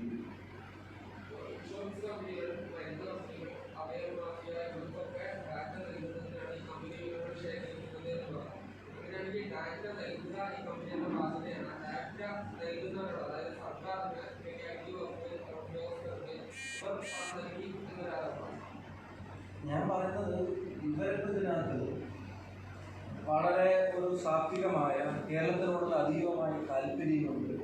ഇങ്ങനൊരു സർവീസ് ചെയ്തിരുന്നതാണ് എന്ന് വിശ്വസിക്കാൻ മാത്രം മടയന്മാരല്ല നമ്മൾ. അവരുടെ റോ മെറ്റീരിയൽ എന്ന് പറയുന്നത് ഡാറ്റയാണ്. അവരുടെ ഏറ്റവും വലിയ ഇൻപുട്ടും ഇൻവെസ്റ്റ്മെൻറ്റും എന്ന് പറയുന്നത് ഡാറ്റ ലഭിക്കുന്നതിന് വേണ്ടിയാണ്. ഇതൊരു ഡാറ്റ അനലൈസിങ് കമ്പനിയാണ്. ആ ഡാറ്റയെ തെരഞ്ഞെടുപ്പുകൾക്ക് വേണ്ടി, ആ ഡാറ്റയെ വിവിധ സ്വകാര്യ കച്ചവട താല്പര്യങ്ങൾക്ക് വേണ്ടിയൊക്കെ അനലൈസ് ചെയ്ത് ക്യാപ്സുകളാക്കി കൊടുക്കുക എന്നുള്ളതാണ് ഈ കമ്പനിയുടെ പണി തന്നെ. അപ്പൊ അവർക്ക് ഈ കാര്യങ്ങൾ മുഴുവൻ ചോർത്തി കൊടുക്കുമ്പോൾ, അതിന് ആളുകളുടെ കൺസെന്റ് ഇല്ലാതെ ചോർത്തി കൊടുക്കുന്നുണ്ടെങ്കിൽ പിന്നെ എന്താണ് മോട്ടീവ്? ഗവൺമെന്റിന്റെ മോട്ടീവ് എന്താ? ഈ 1.5 ലക്ഷം ആളുകളുടെ ഡാറ്റ അനലൈസ് ചെയ്യാൻ സീഡിറ്റിന് കഴിയുമെന്നുള്ളത് 100 തരം. കേരളത്തിലെ ഏത് സ്റ്റാർട്ടപ്പ് കമ്പനിക്കും കഴിയും 1.5 ലക്ഷം ആളുകളുടെ ക്വാറന്റൈനിലുള്ള 1.5 ലക്ഷം ആളുകളുടെ ഡാറ്റ അനലൈസ് ചെയ്യാൻ കേരളത്തിലെ ഏത് സ്വകാര്യ കമ്പനിക്കും കഴിയും. 130 കോടി ജനങ്ങളുടെ ഡാറ്റ അനലൈസ് ചെയ്യുന്ന ഒരു രാജ്യത്ത് ഇന്ത്യയിലെ ഏത് കമ്പനിക്കും കഴിയും ഇവർ ഈ പറയുന്ന സർവീസ് നടത്താൻ. അപ്പൊ അത് ഇവർക്ക് തന്നെ കൊടുക്കണമെന്ന് ഗവൺമെന്റ് വാശി പിടിക്കുമ്പോൾ ഗവൺമെന്റിന്റെ മോട്ടീവ് എന്താണ്? മുഖ്യമന്ത്രിയുടെ മോട്ടീവ് എന്താണ്? IT വകുപ്പിന്റെ മോട്ടീവ് എന്താണ്? അത് പൊളിറ്റിക്കലും ഫിനാൻഷ്യലുമാവാം. Both political and financial. തെരഞ്ഞെടുപ്പിന് അമേരിക്കൻ പ്രസിഡന്റ് ഇലക്ഷനിൽ വരെ ഡാറ്റ ചോർത്തി കൊടുത്തതിന്റെ ഏറ്റവും വിവാദമായ ഇലക്ഷൻ നടന്ന കാലമാണ്. അതിൽ വരെ ഭാഗഭാഗമായിട്ടുള്ള ആളുകളാണ്.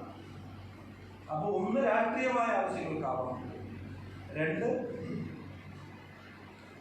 സാമ്പത്തികമായ കാര്യങ്ങൾക്കുമാവാം. അഴിമതി തന്നെയാണ്. നിങ്ങളുടെ കൺസേൺ ഇല്ലാണ്ട് നിങ്ങളുടെ ആരോഗ്യ വിവരം വേറൊരാൾക്ക് ചോദിച്ചു കൊടുക്കുന്നത് അത് അഴിമതി തന്നെയാണ്. അതിന്റെ മോട്ടീവ് എന്തായിരുന്നു ഗവൺമെന്റ് വ്യക്തമാണ്.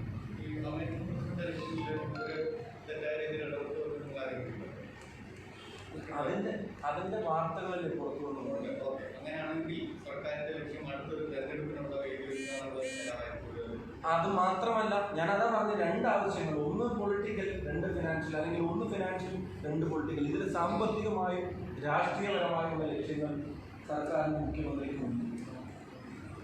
സാമ്പത്തിക താല്പര്യങ്ങളുണ്ട്, രാഷ്ട്രീയ താല്പര്യങ്ങളുണ്ട്. ഇപ്പൊ പ്രത്യേകിച്ച് PR-ന്റെ ഒരു സൗകര്യങ്ങളും അതിലൊരു റീച്ചും ഗുണമൊക്കെ പലതരത്തിൽ ബോധ്യപ്പെട്ടുകൊണ്ടിരിക്കുന്ന നാളുകളായി പോകുന്നു. ഇപ്പോ അതിന് ഇച്ചിരി കൂടെ പ്രൊഫഷണലായി കൈകാര്യം ചെയ്യാൻ വലിയ പണം മുടക്കൊന്നും ഇല്ലാണ്ട് ഇങ്ങനൊരു ഏർപ്പാട് കിട്ടുമ്പോൾ അത് വേണ്ടാന്ന് വെക്കേണ്ട തീരുമാനിച്ചിട്ടുണ്ടാവും. കാരണം ഇപ്പൊ ചോദ്യങ്ങളൊന്നും അധികമില്ല, നിങ്ങൾക്ക് ചോദിക്കാൻ പറ്റുന്നില്ല. പ്രതിപക്ഷ നേതാവൊക്കെ ചോദ്യം ചോദിക്കുമ്പോൾ സംഘടിതമായിട്ട് ആക്രമിക്കാൻ സോഷ്യൽ മീഡിയക്കകത്ത് ഈ പറയുന്ന തേജോവധം ചെയ്യാനൊക്കെയുള്ള ഒരു ടീമും സെറ്റും റെഡിയാണ്. അപ്പൊ പിന്നെ ഇതൊക്കെ ഇതിന്റെ കൂട്ടത്തിലൊക്കെ നടന്നു പോവാണെങ്കിൽ നടന്നു പൊക്കോട്ടെ എന്ന് കരുതി കാണും. അതാണ് പ്രതിപക്ഷ നേതാവിന്റെ ഇടപെടൽ കൊണ്ട് തന്നെ കേരളത്തിന്റെ ജനങ്ങളുടെ ശ്രദ്ധയിലേക്ക് വന്നത്.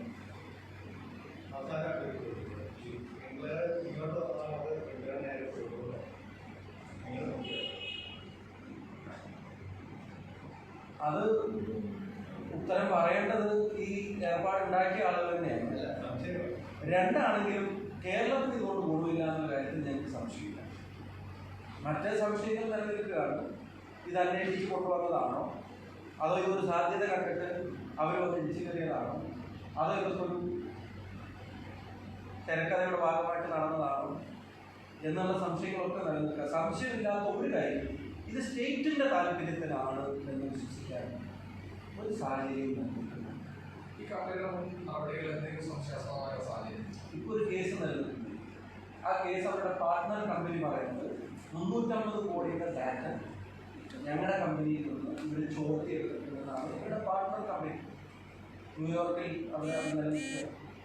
രണ്ട് ഈ ബ്രൗസർ പ്രതിപക്ഷ നേതാവ് പത്രസമ്മേളനം നടത്തിയപ്പോൾ ആദ്യം അതിന്റെ അവസാനം .com തന്നെയായിരുന്നു. പിന്നെ അത് covid.gov.കേരള എന്നൊക്കെ പറഞ്ഞിട്ടുള്ളതിലേക്ക് മാറ്റിപ്പെടും.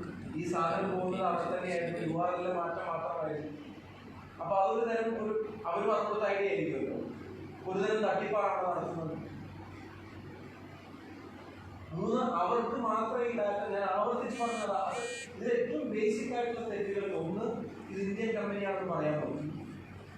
രണ്ട്, ഇത് ഫ്രീ ആയിട്ട് നടക്കുന്ന ഒരു ഏർപ്പാടാണ്, സർവീസാണെന്ന് പറയാൻ നോക്കി. മൂന്ന്, ഇവർക്ക് മാത്രമേ ഇത് ചെയ്യാൻ പറ്റുള്ളൂ എന്നുള്ളൊരു പ്രചരണം നടത്താൻ. ഇതുങ്ങൾ വിശ്വസിക്കുന്നതോ കേവലം 1.5 ലക്ഷം ആളുകളുടെ ഡീറ്റെയിൽസ് പ്രോസസ് ചെയ്യാൻ ഇവർക്ക് മാത്രമേ സാധിക്കൂ. സത്യസന്ധമായിട്ട് നിങ്ങൾ വിലയിരുത്തും.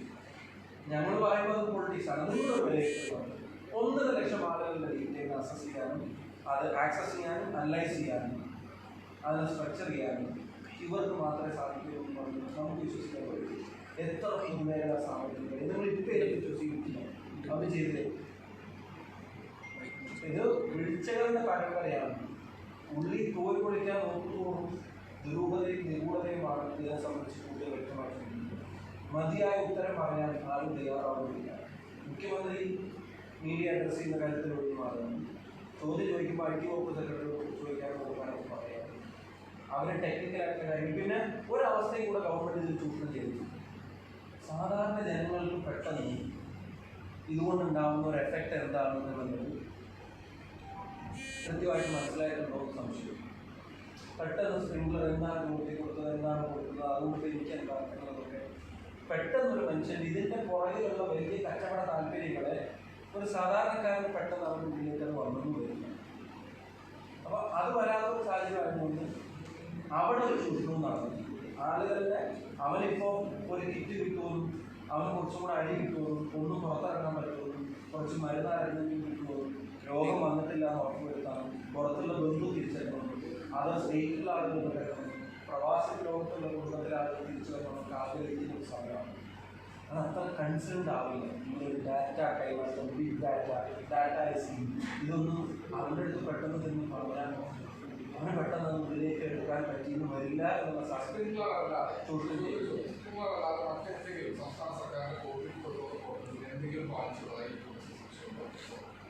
ഞങ്ങൾ ഘട്ടമായിട്ട് തിരുത്തൽ നടപടികൾ ചെയ്യേണ്ട കാര്യങ്ങൾ പ്രതിപക്ഷ നേതാവ് പറഞ്ഞിട്ടുണ്ട്.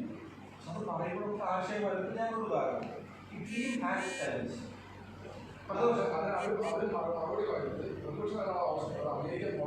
കാരണം കൊല്ലാൻ പ്രതിപക്ഷ നേതാവ് പറയുന്നത് അവരുടെ വ്യാജ പ്രചരണമാണ്. മിറ്റിഗേഷൻ എന്നുള്ളത് ഓരോ സാഹചര്യത്തിനനുസരിച്ച് ആ സമയത്തേക്കും അതിലേക്ക് മുഴുവൻ ആളുകൾ പ്രിപ്പയർ ചെയ്യാൻ കൂടി നടപ്പിലാക്കാവുന്ന സ്ട്രാറ്റജിയാണ്. ഞാൻ പ്രതിപക്ഷ നേതാവ് പറഞ്ഞ എല്ലാ കാര്യങ്ങളും അതുപോലെ പ്രതിപക്ഷ നേതാവ് ക്രിയാത്മകമായിട്ടുള്ള നിർദ്ദേശങ്ങൾ മുന്നോട്ട് വെച്ചുകൊണ്ട് പരീക്ഷിക്കുകയായിരുന്നു. ഈ ഒറ്റ കാര്യം വെച്ചോട്ടെ, ഇതിൻ്റെയൊക്കെ ചർച്ചയുടെ തുടക്കമുണ്ട്. ഈ പ്രവാസികളെ മുഴുവൻ ഈ നാട് കുറ്റപ്പെടുത്തുന്ന അവസ്ഥയിലേക്ക് പോലും കൊണ്ടുപോയതുകൊണ്ടാണ്. ആ എയർപോർട്ടിൽ വരുന്നിരുന്ന ആളുകളെ അവിടെ അന്ന് ക്വാറന്റൈൻ ചെയ്യാനുള്ള സെൻട്രൽ ഗവൺമെൻറ്റിൻ്റെ കത്തയച്ചതിൻ്റെയും 6 ദിവസത്തിന് വരെ തീരുമാനമെടുക്കാതെ ഇരുന്നതിലൂടെ എത്ര ആൾക്ക് രോഗമുണ്ടായിട്ടുണ്ടാവും. പ്രവാസികൾ നട്ടല്ലാണ്, നെടുന്നൂറാണെന്നൊക്കെ നമ്മളിങ്ങനെ ഭംഗിക്ക് പറയാറുണ്ട്, നമ്മുടെ മാലാഖമാരെ പറ്റി പറയാറുണ്ട്. എത്ര ആളുകളിലേക്കാണ് എത്ര ആളുകളിലേക്ക് നമ്മൾ എക്സ്പോസ്ഡ് ആയി. പിന്നെ നമ്മുടെ ആരോഗ്യ രംഗത്തെ നേട്ടങ്ങൾ എന്ന് പറയുന്നത് നമ്മൾ കമ്പയർ ചെയ്യുന്നത് ബീഹാറുമായിട്ടോ മറ്റുള്ള സ്ഥലങ്ങളുമായിട്ടോ ഇപ്പോൾ അമേരിക്ക ഉൾപ്പെടെയുള്ള സ്റ്റേറ്റുമായിട്ടുള്ള കമ്പാരിസൺ ഇവിടെ നമുക്ക് കിട്ടുന്ന ഒരു പ്ലസ് പ്രാഥമിക ആരോഗ്യ കാര്യത്തിൽ, ഇമ്മ്യൂണിറ്റിയുടെ കാര്യത്തിൽ നമുക്ക് കാലങ്ങളായിട്ട് നമ്മൾ ഉണ്ടാക്കിയ പ്ലസ് ഇവിടെ തന്നെ ആരോഗ്യം ഇതൊരു കോവിഡ് കാലത്ത് കൂടെ നിൽക്കണം എന്ന് പറയുന്നത് പോലെ തന്നെ പ്രധാനമാണ്. ഇപ്പോൾ നമ്മൾ ഉണ്ടാക്കിയ നേട്ടങ്ങളിലെ കൂട്ടായ്മയും സൂചിപ്പിക്കുക എന്നുള്ളത്. വേറെ കാലത്ത് തോളിൽ കയറി ഇരിക്കുമ്പോൾ അനുഭവപ്പെടുന്ന ഉയരം മുഴുവൻ അവനവൻ്റെതാണെന്ന് തെറ്റിദ്ധരിക്കരുത്. അവനവൻ്റെ ഉയരമുണ്ട്, വേറെ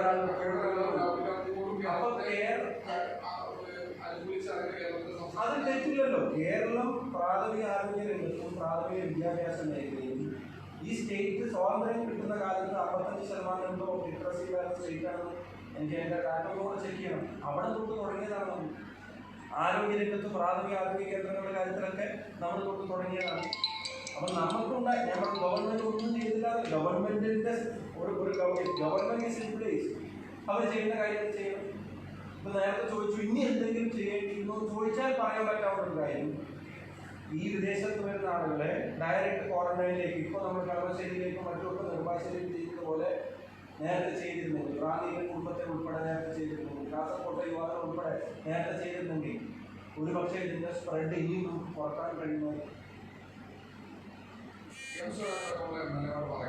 ഇത് ഇത്തരം വിമർശനങ്ങൾ ഒത്തിരി ഉണ്ടായി. മുഖ്യമന്ത്രിയുടെ കോൺഫറൻസ്, വീഡിയോ കോൺഫറൻസ് ഇതൊന്നും തന്നെ ഉന്നയിക്കാൻ പ്രതിപക്ഷത്തെ ഞാൻ ചോദിക്കുന്നു, ഒരു പത്രസമ്മേളനം നടത്തിയാൽ നിങ്ങൾക്ക് ചോദ്യം ചോദിക്കാൻ പോലും പറ്റും. ഒരു പത്രസമ്മേളനം നടത്തിയാൽ നിങ്ങൾക്ക് വേണ്ടത്ര ചോദ്യം ചോദിക്കാൻ പറ്റും. അപ്പോൾ ഒരു വീഡിയോ കോൺഫറൻസിങ്, അതായത് നേരിട്ട് പത്രക്കാരെ കാണുമ്പോൾ രണ്ടാമതൊരു ചോദ്യം ചോദിക്കാൻ പറ്റുന്നില്ല. ഒരു വീഡിയോ കോൺഫറൻസിനകത്ത് എല്ലാവരും കൂടി ഇരിക്കുന്ന ഒരു സാഹചര്യത്തിൽ എത്രത്തോളം മുഖ്യമന്ത്രിയുമായിട്ട് വണ്ടുമണ്ണായിട്ട് ഉന്നയിക്കാനും അവിടെ ചർച്ചയാക്കിയത് പ്രതിരോധ പ്രവർത്തനങ്ങൾക്ക് ഇനി എന്തൊക്കെ ചെയ്യണമെന്നതാണ്. അത് നടന്നത് ഇപ്പോൾ ഒരാഴ്ച മുമ്പാണ്. അപ്പോഴത്തേക്കും ഈ കാര്യങ്ങളൊക്കെ സംഭവിച്ചു കഴിഞ്ഞു. ഞങ്ങൾക്കൊക്കെ ഇവിടെ ഓഡിയോ ക്ലിയറായി കിട്ടിയത് തന്നെ ആ വീഡിയോ കോൺഫറൻസിംഗിൽ ഒരു പ്രധാനപ്പെട്ട ഘട്ടം കഴിഞ്ഞ ശേഷമാണ്. മുഖ്യമന്ത്രി എന്താ പറഞ്ഞതെന്നുള്ളത് പോലും പാലക്കാട് ആൾക്കാരോട് ചോദിക്കാൻ വീഡിയോ കോൺഫറൻസിംഗ് പങ്കെടുക്കാറുള്ളൂ. ഒക്കെ വളരെ എന്താ പറയുക ഒഴിഞ്ഞു മാറാനുള്ള ഒരു കാര്യം. ഞാൻ എൻ്റെ ആദ്യത്തെ ചോദ്യം ഞാൻ ഒന്നുകൂടെ ആവർത്തിക്കുകയാണ്. പ്രതിപക്ഷത്തിൻ്റെ നിസ്സഹകരണം മൂലം ഏത് കോവിഡ് പ്രതിരോധ പ്രവർത്തിക്കാണ് ഗവൺമെന്റിന് പ്രതിപക്ഷ രാഷ്ട്രീയം പറയാന്ന് പറയുന്നത്? പ്രതിപക്ഷത്തിന്റെ നിസ്സഹകരണം മൂലം ഏത് കോവിഡ് ഈ കാര്യം പ്രതിപക്ഷം സമ്മതിക്കാത്തത് കൊണ്ട് നടന്നില്ല എന്ന് പറയാൻ കഴിയാവുന്ന ഏത് കോവിഡ് ഒന്ന് രണ്ട് കൂടെ പറഞ്ഞു രണ്ട് ഞങ്ങൾ ആരും ഈ കാര്യത്തിൽ ഒന്നും ചെയ്തിട്ടില്ല എന്ന വിശ്വാസം ഞങ്ങളുടെ സംഘടനകളും ഞങ്ങളുടെ ചെറുപ്പക്കാരും ഞങ്ങളുടെ സേവന വിഭാഗങ്ങളും വ്യക്തികളും തദ്ദേശ സ്ഥാപനങ്ങൾക്ക് കമ്മ്യൂണിറ്റി കിച്ചൺ നടത്താൻ ഗവൺമെന്റ് ഇതുവരെ എത്ര പണം കൊടുത്തിട്ടുണ്ട്? ഈ തദ്ദേശ സ്ഥാപനങ്ങളിൽ നിന്ന് നടത്തിയത് മുഴുവൻ കേരള ഗവൺമെന്റ് നടപ്പിലാക്കിയതാണോ? ലോക്കൽ പോലീസ് ആളുകളിൽ നിന്ന് അരി മേടിച്ച് ആളുകളിൽ നിന്ന് പച്ചക്കറി മേടിച്ച് തിരിച്ചും കളക്ട് ചെയ്തിട്ടും അവർ നടപ്പിലാക്കിക്കൊണ്ടു പോയില്ല. ഇതിലെ UDF ലോക്കൽ പോലീസ് ഉണ്ടായി. ഏത് പാർട്ടി മേടിക്കുന്നിടത്തും ഞങ്ങളെ കൊണ്ടാവുന്ന തരത്തിലുള്ള സാഹചര്യം ഈ കാര്യത്തിലുണ്ടായി. ഇപ്പൊ യൂത്ത് കോൺഗ്രസിന്റെ പേരിൽ ഞാൻ അഭിമാനത്തോടെ പറയുന്നു, യൂത്ത് കെയർ എന്നുള്ള സേവന വിഭാഗത്തിന്റെ പേരിൽ സമീപകാലത്ത് ഒന്നും നടക്കാത്ത തരത്തിലുള്ള സേവന പ്രവർത്തനങ്ങൾ ഞങ്ങൾ സജീവമായി പങ്കാളികളായി. യുവജന സന്നദ്ധ സേവന പ്രവർത്തകർ വേണമെന്ന് പറഞ്ഞപ്പോൾ DYFI പ്രതികരിക്കുന്നതിന് മുമ്പ് ഞങ്ങൾ ആദ്യം വെൽക്കം ചെയ്തു. ഞങ്ങൾ ആദ്യം റെസ്പോണ്ട് ചെയ്യും. പരമാവധി ആളുകൾ ഇതിനകത്ത് ചേരാൻ തയ്യാറാണെന്ന് പറഞ്ഞു. വളണ്ടിയേഴ്സ് ആവാൻ ആളുകൾ കടന്നു വരുമെന്ന് ഞങ്ങൾ പറഞ്ഞു. ഞങ്ങൾ അരിയും പച്ചക്കറിയും കിറ്റും മരുന്നും പാലക്കാട് അസംബ്ലി ഉൾപ്പെടെ ഇപ്പൊ ഞങ്ങൾ അവിടെ മരുന്ന് കൊടുക്കും. ഗവൺമെന്റ് ആണോ പണം കൊടുക്കുന്നത്? ജനങ്ങൾക്കൊപ്പം ഞങ്ങൾ നിൽക്കുന്നുണ്ട്. ഞങ്ങളുടെ സ്പേസിനെ ഇല്ലായ്മ ചെയ്ത് ചോദ്യങ്ങളെ മുഴുവൻ കട്ടയം ചെയ്തു. ഇവിടെ ഗവൺമെന്റിന്റെ തലപ്പത്തിരിക്കുന്ന ഒരാൾ മാത്രം മതി എന്നുള്ള നിർബന്ധ ബുദ്ധിയിലേക്ക് കാര്യങ്ങൾ പോകരുത്. ചോദ്യങ്ങൾക്ക് എന്നും സ്പേസ് ഇല്ല ഡെമോക്രസിയിൽ. അതിലില്ലാതെ ഏത് കാലത്ത് മുന്നോട്ട് പോകരുത്.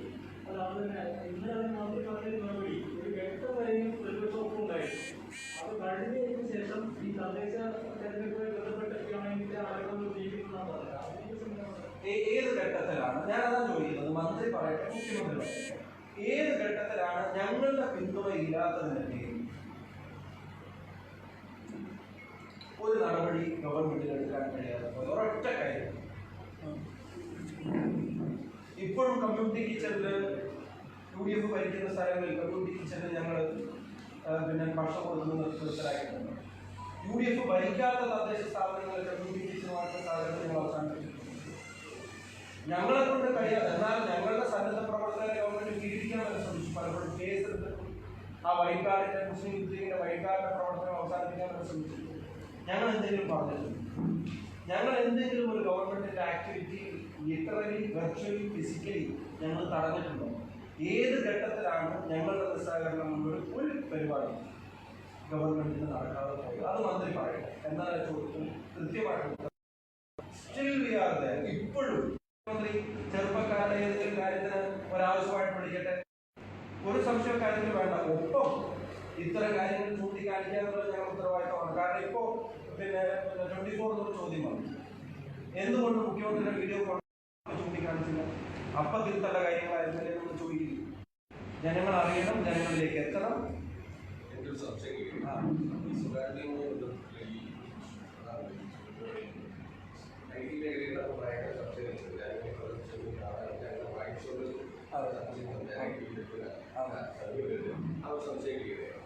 ഇന്ത്യൻ കോൺഗ്രസിന്റെ ഒരു സൈറ്റിൽ ഈ സൈറ്റിൽ അമേരിക്കയിലുള്ള ക്ലൗഡ്ഫെയർ പ്ലെയർ എന്ന് പറയുന്ന ഒരു സീരിയലാണ് കാര്യങ്ങൾ കൈകാര്യം ചെയ്യുന്നത്. അവരുടെ ഡാറ്റ വിവരങ്ങളെല്ലാം തന്നെ അമേരിക്കയിലാണ് അത് സൂക്ഷിച്ചു. അതിലിപ്പോൾ മെമ്പർഷിപ്പ് എടുക്കുന്നതായിട്ടും അതിൽ സംഭാവന എടുക്കുന്നതായിട്ടും ആ സൈറ്റ് ഉപയോഗിച്ച് അതിൽ വിവരങ്ങൾ രേഖപ്പെടുത്തുന്ന എല്ലാ കാര്യങ്ങളും അമേരിക്കയിലാണ് സൂക്ഷിക്കുന്നത്. അവർക്കത് നിങ്ങളുടെ അതിൻ്റെ പ്രൈവസി പോളിസി കൃത്യമായി പറയുന്നത് ഇത് ആർക്ക് വേണമെങ്കിൽ കൈമാറാമെന്ന അതിൻ്റെ പ്രൈവസി പോളിസി പറയുന്നത്. യഥാർത്ഥത്തിൽ ഈ സ്പ്രിംഗ്ലർ പ്രോഡക്റ്റാണ് ഇന്ത്യൻ നാഷണൽ കോൺഗ്രസിൻ്റെ സൈറ്റിൽ കയറുന്നത്. ആയിരക്കണക്കിന് ലക്ഷക്കണക്കിന് കോൺഗ്രസുകാരുടെ വിവരങ്ങൾ അമേരിക്കയ്ക്ക് കൊടുത്തിട്ടുണ്ട്. അത് ദുരുപയോഗം ചെയ്യപ്പെട്ടു എന്നുള്ള ആരോപണം അതിനെന്ത് പറഞ്ഞു? എനിക്ക് വളരെ പ്രസക്തമായിട്ട് ചോദ്യമാണ് നമ്മൾ ചോദിച്ചത്. ഒന്നാമത്തെ കാര്യം, ഇന്ത്യൻ നാഷണൽ കോൺഗ്രസിൽ ചേരുക എന്നുള്ളത് ഒരാൾ വോളണ്ടിയറി എടുക്കുന്നതാണ്. ആ ഇന്ത്യൻ നാഷണൽ കോൺഗ്രസിൽ ചേരാൻ അയാളുടെ പേര്, വിവരം, ചിലപ്പോൾ ഫോൺ നമ്പർ എന്നതിനപ്പുറത്തേക്ക് വിവരങ്ങൾ ആവശ്യമല്ല. മൂന്നാമത്തെ കാര്യം, താങ്കൾ തന്നെ പറഞ്ഞു പ്രൈവസി പോളിസി ഈ വിവരങ്ങൾ കൊടുത്തിട്ടുണ്ട് എന്ന് താങ്കൾ തന്നെ ഇവിടെ സൂചിപ്പിച്ചു. അപ്പോൾ ഒരർത്ഥത്തിലും ഒരാളെയും തെറ്റിദ്ധരിപ്പിച്ച് ഒരു വിവരം ശേഖരിച്ച് വേറൊരാൾക്ക് കച്ചവടം പറയാൻ പക്ഷെ ഇവിടെ എൻ്റെ ആരോഗ്യ വിവരം എൻ്റെ ഗവൺമെൻറ് എന്നോട് വന്ന് ചോദിക്കുന്നത് സ്പ്രിംഗ്ലറിന് കൊടുക്കാനാണെന്ന് പറഞ്ഞിട്ടല്ല. 2 കോൺഗ്രസിൻ്റെ മെമ്പർഷിപ്പ് എടുക്കുമ്പോൾ എൻ്റെ ലിവറിൻ്റെ ഫങ്ഷനിങ്ങോ എൻ്റെ മറ്റേ രോഗത്തിൻ്റെ വിവരങ്ങളോ നമ്മൾ അതിൻ്റെ ആ സ്വകാര്യമായ വിവരങ്ങൾ അതിൻ്റെ ഭാഗമാക്കുന്നില്ല. ബേസിക്കായി നമുക്ക് ഷെയർ ചെയ്യാൻ കഴിയാവുന്ന വിവരങ്ങളെ നമ്മൾ അതിനകത്ത് ഷെയർ ചെയ്യുന്നുള്ളൂ. മൗലികമായി വേറൊരാൾ അറിയരുതെന്ന് ആഗ്രഹിക്കുന്ന ഒരു വിവരവും കോൺഗ്രസിൻ്റെ മെമ്പർഷിപ്പ് എടുക്കുമ്പോൾ ഞാനോ അല്ലെങ്കിൽ മെമ്പർഷിപ്പ് എടുക്കുന്ന ഒരാളോ ഷെയർ ചെയ്യുന്നില്ല. മൂന്നാമത്തെ കാര്യം, ഒരു ഗവൺമെൻറ് ഡാറ്റ കളക്ട് ചെയ്യുമ്പോൾ തങ്ങളുടെ ഏതെങ്കിലും നന്മക്കായിരിക്കും മറ്റൊരാൾക്ക് ഇത് പങ്കുവെക്കില്ലായിരിക്കും എന്ന വിശ്വാസത്തിൽ കൊടുക്കുന്ന ഒരാളുടെ ഡാറ്റയെ അവരുടെ കൺസെൻ്റ് ഇല്ലാതെ മറ്റൊരാൾക്ക് വിൽക്കുന്നതും കൈമാറുന്നതും കോൺഗ്രസിൻ്റെ മെമ്പർഷിപ്പിന് കൊടുക്കുന്ന ഡീറ്റെയിൽസുമായിട്ട് കമ്പയർ ചെയ്യാൻ കഴിയാവുന്ന ഒരു സ്ഥിതിവിശേഷമല്ല രണ്ടിലുള്ളത്. അത് എൻ്റെ ഡിഫറൻ്റ് ആണ്. ഇപ്പം താങ്കളുടെ തന്നെ ഒരു പനിക്കപ്പുറമുള്ളൊരു രോഗവിവരം താങ്കളുടെ വേണ്ടപ്പെട്ട ആളുകൾക്ക് അപ്പുറം പറയാൻ താങ്കൾ ആഗ്രഹിക്കും. ശരി, ഡാറ്റകൾ മൊബൈൽ നമ്പർ ആയിക്കോട്ടെ, ചിലപ്പോൾ ജസ്റ്റ് ഒരു ഇമെയിൽ ഉപയോഗിക്കാം, ചിലപ്പോൾ ഒരാളുടെ പേര് ഉപയോഗിക്കാം. ഡാറ്റകളെ കമ്പനികൾ എങ്ങനെ ഉപയോഗിക്കുന്നുണ്ട് IT മേഖലയിൽ അല്ലാത്തതുകൊണ്ട് തന്നെ എനിക്ക് ഇന്നത്തെ ഒരു പേരിൽ പോലും ഇലക്ഷനെ സ്വാധീനിക്കാൻ കഴിയുന്ന തരത്തിൽ അതിന് ഉപയോഗപ്പെടുത്താൻ കഴിയുമെന്നാണ് ഞാൻ പരിമിതമായ ഈ മേഖലയിൽ നടക്കുന്ന ചർച്ചകൾ മനസ്സിലാക്കുന്നത്. അപ്പോൾ സ്വാഭാവികമായും ഒരു ഇന്റർനാഷണൽ കോൺഗ്രസിന്റെ സൈറ്റിൽ രജിസ്റ്റർ ചെയ്യപ്പെടുന്ന പേര് അത് ഏത് പേരുകളാണ് അല്ലെങ്കിൽ അയാളുടെ മതം എന്താണ് എന്നത് ഒരു ഇലക്ഷനിലോ അല്ലെങ്കിൽ മറ്റേതെങ്കിലും സ്വാധീനിക്കപ്പെടാൻ പറ്റുന്ന രീതിയിലാണ് ഈ ഡാറ്റകൾ ഉപയോഗിക്കുന്നത്. നമുക്ക് ഒരിക്കലും നമ്മളെ ചിന്തകൾക്കൊപ്പമാണ് ഈ ഡാറ്റകളുടെ ഉപയോഗം. അപ്പോൾ സ്വാഭാവികമായും അത് ദുരുപയോഗം ചെയ്യപ്പെട്ടിട്ട് ഉണ്ടാവുകയാണ് ഞാൻ സംശയിക്കുന്നത്. താങ്കളുടെ സംശയം വളരെ ന്യായമാണ്. ന്യായമായ സംശയം. ഒരു ഗൂഗിളിലെ സെർച്ച് പോലും, ഉദാഹരണത്തിന് ഗൂഗിളിൽ ഒരു സാധനം സെർച്ച് ന്യായമാണ്. അല്ല, ന്യായമാണ്. ഞാൻ പറഞ്ഞു, ഗൂഗിളിൽ നമ്മൾ സെർച്ച് ചെയ്യുമ്പോൾ അതിൻ്റെ റിലേറ്റഡ് ആയിട്ടുള്ള പരസ്യം പിന്നെ നമ്മൾ ഫേസ്ബുക്കിൽ നമ്മൾ പിന്നെ ഇത് എന്താ പറയുക, നമ്മളതിനെ നോക്കുമ്പോൾ കാണാൻ പറ്റും. നമ്മളിവിടെ സെർച്ച് ചെയ്തപ്പോൾ ഞാൻ ബാംഗ്ലൂർക്ക് എന്താണ് ഫ്ലൈറ്റിൻ്റെ ടിക്കറ്റ് നോക്കി അതവിടെ വെച്ച് കുറച്ച് കഴിഞ്ഞ് ഫേസ്ബുക്കിൽ എടുത്ത് നോക്കുമ്പോഴത്തേക്കും മെയ്ക്ക് മൈ ട്രിപ്പിൻ്റെ പരസ്യം ചിലപ്പോൾ എൻ്റെ ഇതിൽ വരും. താങ്കൾ പറഞ്ഞ വളരെ പ്രസക്തമായിട്ടുള്ള കാര്യമാണ്. അത്രയും പ്രാധാന്യം ഡാറ്റയ്ക്കുള്ളപ്പോഴാണ് ഒരു മനുഷ്യൻ്റെ ആരോഗ്യ വിവരങ്ങൾ മുഴുവൻ അയാളുടെ കൺസെൻ്റ് ഇല്ലാതെ അയാളുടെ അനുമതി ഇല്ലാതെ വേറൊരു സ്വകാര്യ കമ്പനിക്ക് വിൽക്കുന്നത് എന്നുള്ള ഞങ്ങളുടെ വാദത്തിനെ വളരെയധികം സപ്പോർട്ട് ചെയ്തിട്ടാണ് താങ്കൾ ഇപ്പോൾ ആ പോയിന്റ് മുന്നോട്ട് വെച്ചത്. അതിൽ രണ്ടാമത്തെ കാര്യം, കോൺഗ്രസിൻ്റെ മെമ്പർഷിപ്പുമായിട്ട് ബന്ധപ്പെട്ട് ഇപ്പോൾ താങ്കൾ പറഞ്ഞ ഫോണിൻ്റെ കാര്യം അല്ലെങ്കിൽ ഇമെയിൽ ഐഡിയുടെ കാര്യം, തീർച്ചയായിട്ടും അത്തരം കാര്യങ്ങൾ അത് സ്വകാര്യ വിവരമാണെങ്കിൽ അത് കൊടുക്കാൻ ആരെയും നിർബന്ധിക്കുന്നില്ല. താങ്കളെ കോൺഗ്രസ് മെമ്പർഷിപ്പ് എടുക്കാൻ എനിക്ക് സാധിക്കില്ല. പക്ഷേ ഗവൺമെൻറ്റിൻ്റെ ഒരു ആശാ വർക്കർ വന്നിട്ട് രോഗത്തിൻ്റെ ഡീറ്റെയിൽ ചോദിക്കുമ്പോൾ ചിലപ്പോൾ താങ്കൾ അറിയാതെ കൊടുത്തു പോകും. ഒരു ആശാ വർക്കർ എന്നിട്ട് കോൺഗ്രസിൻ്റെ മെമ്പർഷിപ്പ് എടുക്കാനാണ് ഫോൺ നമ്പർ തരണമെന്ന് പറഞ്ഞാൽ താങ്കൾ കൊടുക്കില്ല. Your consent is important. നിങ്ങളുടെ കൺസെൻറ്റോട് കൂടിയാണ് കോൺഗ്രസിൻ്റെ ഒരു സൈറ്റിനകത്തേക്ക് നിങ്ങളുടെ വിവരങ്ങൾ കൊടുക്കുന്നത്. ഇത് ലക്ഷക്കണക്കിന് ആളുകൾ ഒരു പക്ഷേ ഇതിൻ്റെ അപ്പുറത്തെ സ്റ്റേജിലേക്ക് വന്നാൽ 3.5 കോടി ജനങ്ങളിൽ എത്ര പേരെയും കൺസെൻറ്റ് ഇല്ല ഈ സാധനം ചോർത്തി കൊടുക്കരുതെന്നാണ് ഞങ്ങൾ പറയുന്നത്. അങ്ങനെ ഉണ്ടാകരുതെന്നാണ് ഞങ്ങൾ ആഗ്രഹിക്കുന്നത്. ഞങ്ങൾ കുറ്റം പറയാൻ വേണ്ടി കുറ്റം പറയല്ല. ഇതിൻ്റെ ഒരു ഗൗരവവും അപകടവും അത് ഗവൺമെൻറ്റിനെ ഓർമ്മപ്പെടുത്തുക എന്ന ഉത്തരവാദിത്വം പ്രതിപക്ഷത്തിനുള്ളത് കൊണ്ടാണ് ഞങ്ങൾ ഈ വാദങ്ങൾ മുന്നോട്ട്. ഈ കോവിഡ് രോഗികളുടെ ഡാറ്റ